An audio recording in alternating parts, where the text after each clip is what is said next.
Assalamualaikum warahmatullahi wabarakatuh. Ad-dunya kulluha mata, wa khairu mata'ud dunya al-mar'atu salihah. Dunia seluruhnya adalah perhiasan, dan sebaik-baiknya perhiasan adalah istri yang soleha. Inilah istri yang soleha.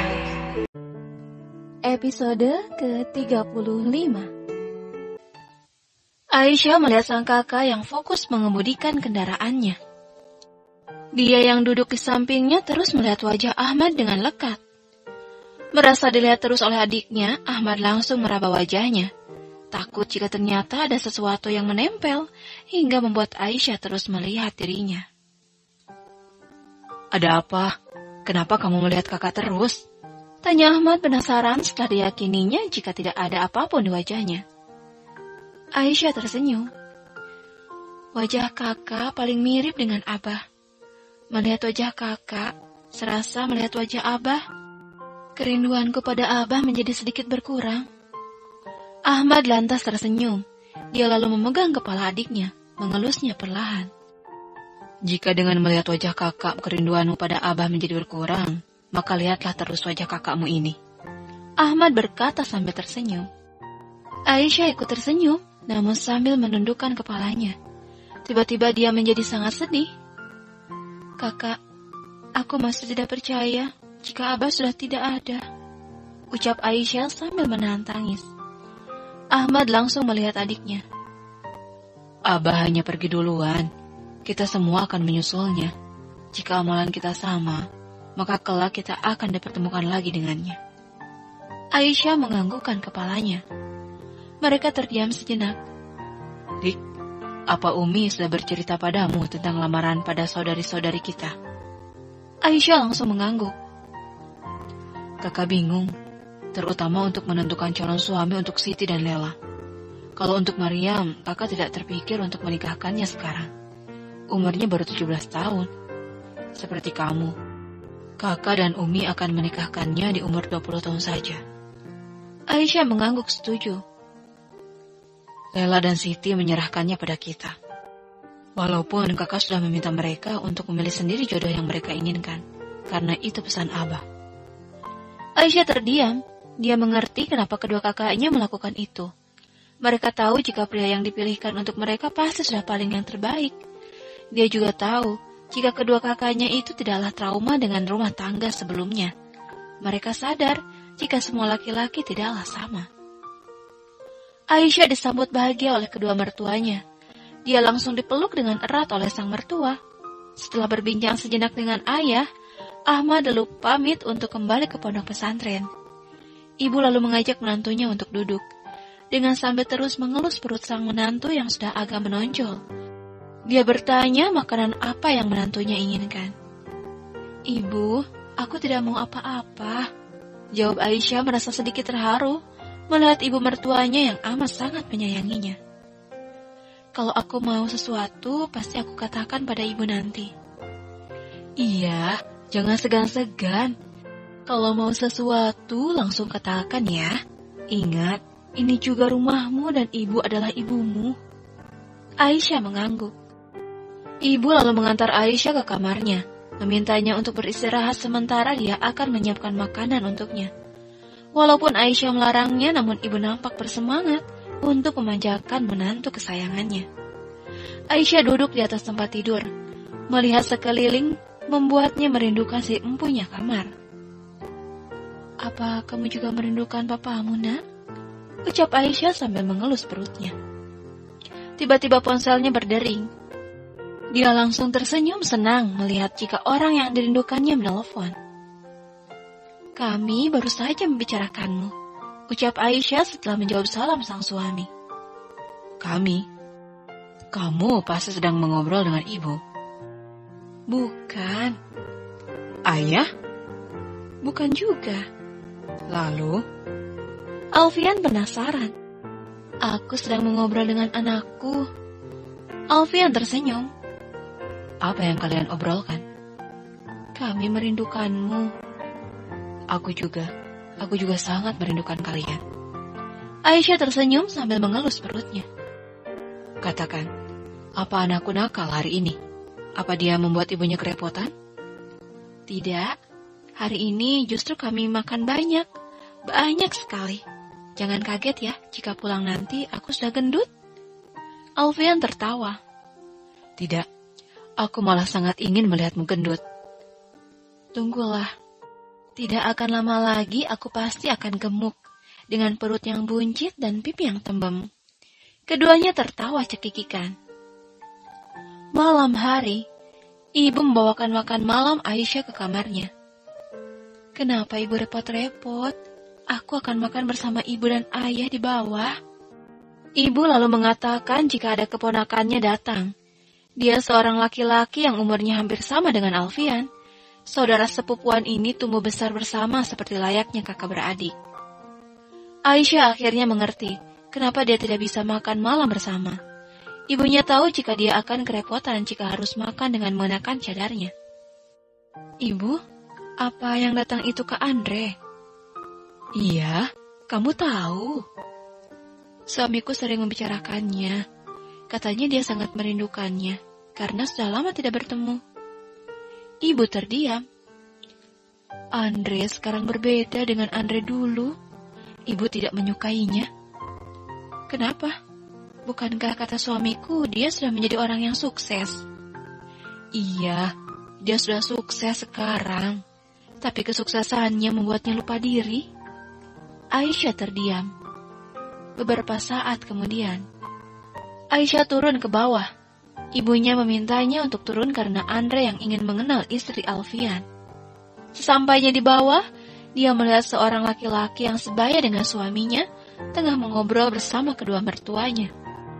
Melihat kedatangan Aisyah, Andre tampak menahan senyumnya. Dia tampak menggeleng-gelengkan kepalanya. Jadi, ini istri Alfian. Andre melihat penampilan Aisyah dari bawah hingga atas. Aisyah lalu diajak duduk oleh ibu mertuanya. Aku pikir dia akan menikah dengan dokter itu. Rupanya dia kalah dan harus menikahi wanita pilihan orang tuanya. Andre terdengar mengejek. Melihat Aisyah dengan tatapan merendahkan. Apalagi dengan cadar yang menutupi wajahnya. Andre merasa jika istri Alfian sangat norak dan ketinggalan zaman. Aisyah terdiam, namun berbeda dengan ibu yang nampak geram. Namun dia tidak bisa mengatakan apapun. Mereka melanjutkan perbincangan lagi. Lebih banyak Andre yang terus membanggakan diri dengan kesuksesan karirnya. Aku sudah memiliki rumah mewah di kawasan elit, juga mobil dan beberapa apartemen. Alhamdulillah, kami senang mendengarnya. Seandainya dulu Alfian mengikuti saranku untuk mengambil jurusan yang sama sepertiku, bukan dokter, dia pasti akan sesukses aku sekarang. Ibu dan ayah hanya tersenyum saja. Oh iya, apa kamu belum terpikirkan untuk menikah? Andre tertawa. Buat apa aku menikah? Aku sudah bahagia dengan hidupku sekarang. Mempunyai istri hanya akan membuat kepalaku pusing saja. Kalau soal wanita, aku bisa bergonta-ganti pacar setiap hari. Andre tertawa lepas. Ayah dan ibu saling berpandangan. Menikahlah, karena menikah itu ibadah. Tidak baik seperti ini terus. Ibadah? Aku bahkan lupa kapan terakhir kali aku sholat. Andre kembali tertawa. Ayah dan ibu tampak kaget. Lain halnya dengan Aisyah yang tersenyum. Allah tidak menciptakanmu hanya untuk mencari uang lalu mati. Andre yang tertawa langsung menutup mulutnya sambil melihat Aisyah. Semua yang Anda banggakan ada di dunia ini, padahal dunia adalah tempat meninggal, bukan tempat tinggal. Andre terdiam, begitu juga dengan ayah dan ibu. Sementara Aisyah tampaknya masih belum puas, kembali berbicara. Sungguh rugi orang yang mengira dirinya telah sukses dalam kehidupannya di dunia. Tapi ternyata ia termasuk orang yang gagal total, karena kesuksesannya membuatnya lupa kepada sejatinya, sang pemberi kesuksesan. Allah yang Maha Kaya. Ibu tersenyum puas mendengar Aisyah yang terus saja mencecar Andre. Anda tahu istidraj? Tanya Aisyah melihat Andre sekilas. Andre tidak menjawab. Istidraj itu tipuan yang diberikan oleh Allah Subhanahu wa Ta'ala terhadap orang-orang yang membangkang terhadapnya. Dalam hal ini, Allah Subhanahu wa Ta'ala mengabulkan segala keinginan manusia dengan membukakan pintu-pintu kesenangan, yang mana hal itu sebenarnya adalah kehancuran, kenistaan, dan kesengsaraan baginya. Istidraj bisa juga suatu jebakan berupa kelapangan rizki, padahal yang diberi dalam keadaan terus-menerus bermaksiat kepada Allah. Jadi, ketika Allah membiarkan kita sengaja meninggalkan sholat, meninggalkan puasa, tidak ada perasaan berdosa ketika bermaksiat. Berat untuk bersedekah, mereka bangga dengan apa yang dimiliki, mengabaikan semua atau mungkin sebagian perintah Allah, menganggap enteng perintah-perintah Allah, merasa umurnya panjang dan menunda-nunda taubat, dan tidak mau menuntut ilmu syar'i, tetapi Allah tetap memberikan mereka harta yang berlimpah, kesenangan, hidup aman, tidak sakit dan tidak pula tertimpa musibah. Bersiaplah untuk menantikan konsekuensinya. Di akhir kalimat, Aisyah melihat Andre sambil tersenyum sinis. Ibu ikut tersenyum, begitu juga dengan ayah yang hanya mengangguk-anggukkan kepalanya saja. Andre yang sedari tadi terdiam kemudian melihat Aisyah. Tidak heran, orang sepertimu pandai berbicara, menasihati orang lain, seolah-olah dirinya sudah yang paling benar saja. Saya tidak merasa menjadi orang yang paling benar, tapi semua yang saya katakan adalah kebenaran, jawab Aisyah lantang. Andre tertawa. Terima kasih atas nasihatnya, tapi saya tidak memerlukan itu. Biarlah saya jalani kehidupan saya seperti yang saya inginkan.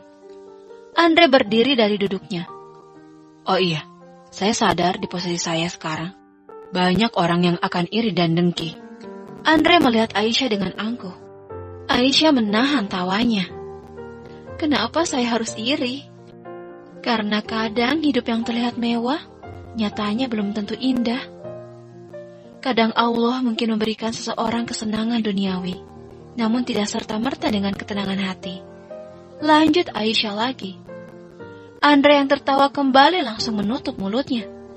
Ingin sekali rasanya dia membalikkan kata-kata Aisyah, namun dia bingung harus menjawab apa. Dia lalu berpamitan pada paman dan bibinya, dan langsung pergi dari sana dengan terburu-buru. Sepeninggal Andre, ibu langsung melihat menantunya dengan bangga. Semoga hatinya bisa sedikit lembut untuk menerima semua nasihatmu, nak. Ibu harap Andre bisa berubah menjadi seperti Andre yang kita kenal dulu. Ibu lalu melihat ayah. Andre yang kita besarkan seperti anak kita sendiri, sepeninggal kedua orang tuanya, ucap ibu dengan sedih. Ayah terdiam. Kedatangan keluarga Zaidan disambut dengan baik oleh keluarga Anita. Hari itu sesuai rencana mereka mengadakan khitbah. Pada hari itu secara resmi Zaidan melamar Anita untuk dijadikan istrinya. Zaidan dengan mantap memilih Anita sebagai pendamping hidupnya, setelah melalui beberapa pertimbangan tentunya, terutama setelah memohon petunjuk dari Allah Subhanahu wa Ta'ala melalui sholat istikharah. Dengan terlebih dahulu membaca doa, kemudian bersalawat kepada Nabi Muhammad, Zaidan dengan yakin menyampaikan tujuan kedatangannya untuk melamar Anita. Aku di sini karena berharap tergolong dalam naungan sang baginda Rasul dengan menjalankan sunnahnya. Aku di sini untuk dirimu, berharap suatu saat nanti akan menjadi prioritas dalam hidupku. Setelah Allah dan Nabi, aku ingin kau menjadi perhiasan terindahku, yang kelak kita akan bersama mengarungi titian menuju surga, menggapai ridhonya.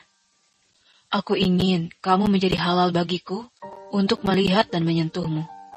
Karena itu, aku ingin mengatakan dengan segenap kesungguhanku. Dengan nama Allah yang Maha Pengasih lagi Maha Penyayang, jadilah pendamping hidupku. Semua orang langsung melihat Anita untuk mengetahui jawabannya. Bagaimana, Anita? Apa kamu menerima lamarannya? Kakak Anita bertanya pada adiknya.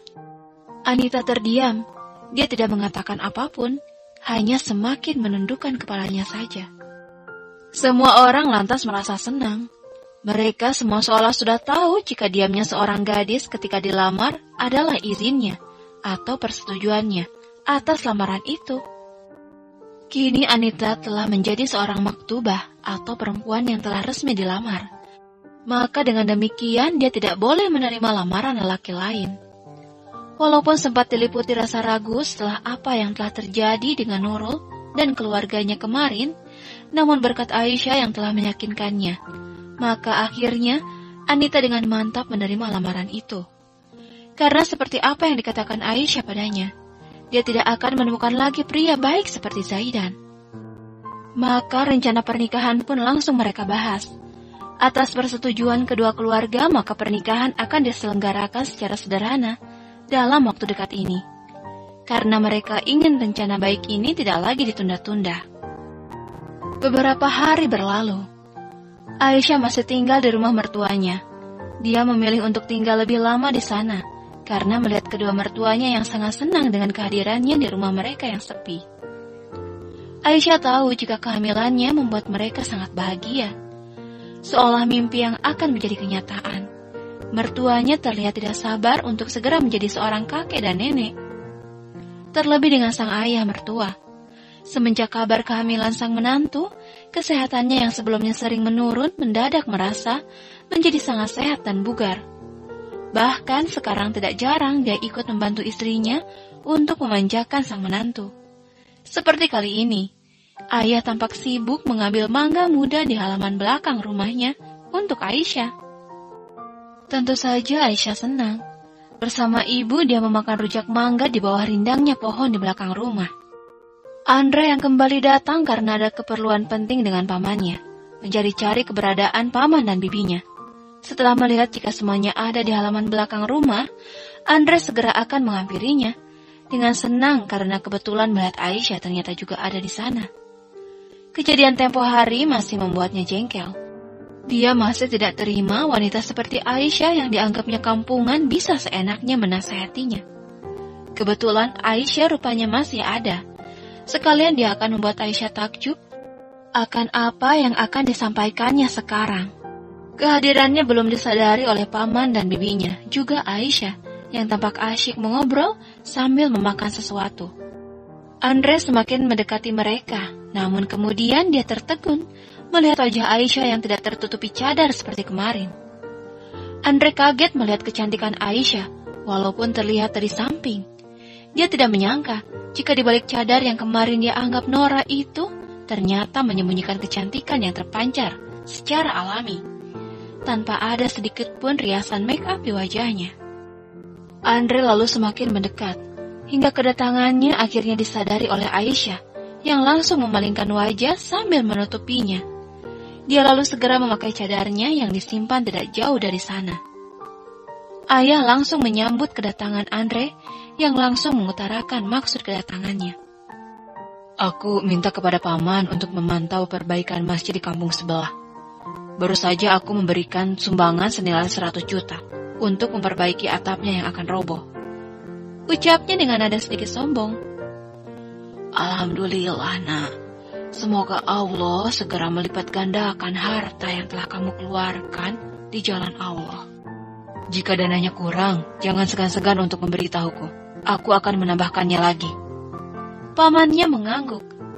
Andre melihat Aisyah. Aku harap ini sebagai bukti jika aku masih menjadi seorang muslim yang taat. Setidaknya aku mampu bersedekah dengan mengeluarkan uang yang sangat banyak untuk agamaku. Orang lain belum tentu mampu melakukannya. Ingat, nak, berapapun nilai uang, yang terpenting itu kita harus ikhlas dan jangan sombong. Ucap ibu mengingatkan. Tentu saja, Bibi, aku ikhlas. Aisyah tersenyum. Ikhlas itu tidak ingin dilihat, tidak ingin dipuji, tidak ingin diketahui, tidak ingin dihargai. Sombong itu ibarat seseorang yang berdiri di atas gunung. Dia melihat orang lain sangat kecil, tapi sebenarnya dia juga lupa jika orang lain juga melihat dia kecil. Bersambung.